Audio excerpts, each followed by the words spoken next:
తీసుకుపోతున్నారా? మీరే తీసుకుపోతున్నారు. ఖర్చు కూడా మీరే పెట్టుకుంటారు. ఖర్చు అన్ని chain block sir chain block తీసుకోకపోతే చైన్ బ్లాక్ పై డబ్బులు కూడా మేమే కట్టుకుంటాం. కరెంట్ ట్రాన్స్ఫార్మర్ కాలిపోతే అన్ని వాళ్ళే తీసుకొచ్చి పెట్టాలి. మీరు ఏఈకి ఫోన్ చేయండి. తీసుకపోకపోతే డిఈ గారికి చెప్పండి, లేకపోతే డైరెక్ట్ మాకు కంప్లైంట్ చేయండి. నాకు నెల రోజులు అయింది సార్. నిన్న అయింది పూర్తి.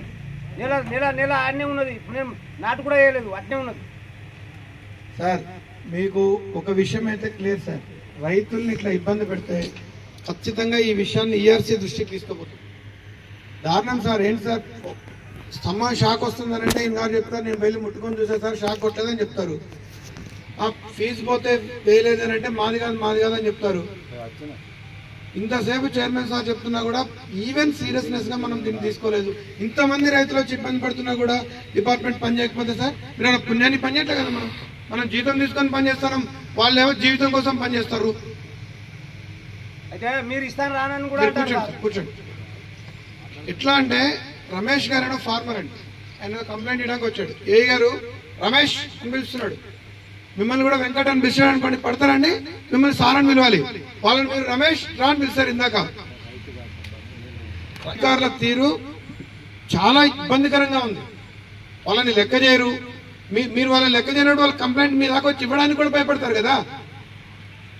వాళ్ళు ఇచ్చిన కంప్లైంట్స్ ని మనం తీసుకుని ఇన్ని కంప్లైంట్స్ అండి. లూజ్ వైర్లు తగిలి చనిపోతే ఎవరండి పరిస్థితి? ఈయన చెప్పారు వైర్లు పొలంలో వదిలేసిందని, దాంట్లో గేదెలు పోతే వైర్లు చుట్టుకొని చనిపోతాయి. ఎవరి వాళ్ళు నష్టపరిహారాలు? రైతులు చనిపోతే ఎవరండి? మనం వాళ్ళ కుటుంబం రోడ్డును పడుతుంది కదా. చిన్న రైతులు ఎకరము అరెకరము 2 ఎకరాలు నాటు పెట్టుకున్న రైతులు మీరు ఇట్లా ఇబ్బంది పెడితే ఎట్లండి? ఇది మాత్రం అత్యంత దారుణమైన విషయం సార్. ఈ ఇంత నెగ్లిజెన్స్ ఉండేదాని మీద మీరేం యాక్షన్ తీసుకుంటారా? మీరు సిఎండి గారికి రిఫర్ చేస్తారా? ఖచ్చితంగా మేమైతే ఈఆర్సీకి రిఫర్ చేస్తాం.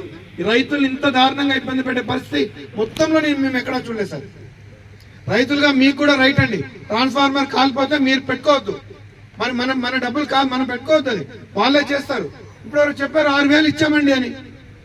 Sir feel to shame sir. ఆయన లుంగి కట్టుకొని వచ్చండి, చిన్న రైతు 6,000 పెట్టుకుంటే వాళ్ళకి 2 నెలల గ్రాసం వస్తుంది. అట్లాంటి వాళ్ళ దగ్గర 6,000 7,000 తీసుకోవడం ఏంటండి? ఎడిపోతున్నాం సార్ మనం. మీరు ట్రాన్స్ఫార్మర్ కాకపోతే ఏఈకి చెప్పండి, 48 గంటల్లో మీరు ట్రాన్స్ఫార్మర్ రీప్లేస్ చేయాల్సిన బాధ్యత వాళ్ళది. 48 గంటలు కట్టకపోతే మీకు ఒక మోటార్కి 100 రూపాయలకు వీలు ఫైన్ కట్టాలి. అరే అన్యాయం సార్. ఫీజు పోతే రోజంతా వేయకపోవడం ఏంటి? వర్షం తగ్గితే కొట్టే ఎండకి 2 రోజుల్లో పొలాల్లో నీళ్లు పోతున్నాయి. కంటిన్యూషన్ లేకపోతే మళ్ళీ కలిపి వస్తుంది. వాళ్ళు అంత కష్టపడి పంటలు పండిస్తామంటే మీరు వాళ్ళని ఇంత ఇబ్బంది పెడుతున్నారు. ఇది మాత్రం సార్ డి గారు, ఇది మాత్రం క్షమించడానికి విషయం సార్. ఇది అత్యంత దారుణంగా ప్రవర్తిస్తున్నారు.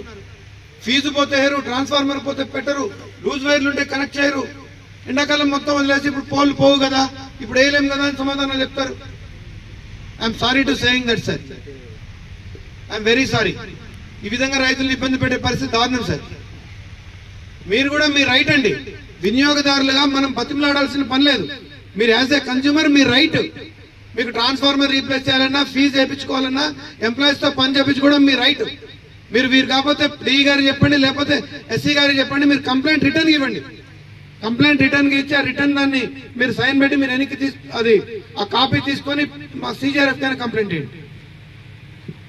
ఇది మీరు రైతులు ఇది ఏదో వాళ్ళు దయాదాక్షిణ్యాల మీద మనం కాదు. ట్రాన్స్ఫార్మర్ మార్చడమో, ఫీజు వేయడమో, లూజ్ వైర్ కనెక్ట్ సరి చేయడమో, వాగలేని స్తంభాలు వేయడమో అది మన హక్కు. మీరు ఏఈలతోటి పై ఆఫీసర్లతో టచ్లో ఉండండి.